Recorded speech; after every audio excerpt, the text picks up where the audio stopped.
Hello dear friends, Pushkar Dandekar sir welcoming you.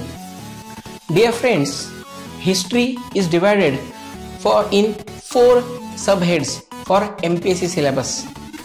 Ancient history, medieval history, modern history and post-independent history. Remember, ancient and medieval is not present in mains. Modern history in regards to India and Maharashtra present in pre also and mains also. But the post-independent history is present only in mains.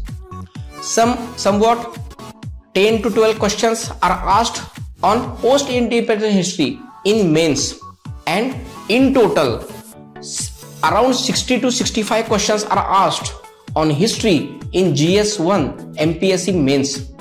Dear friends, you have to give that much weightage only on for what the questions are asked. Thank you.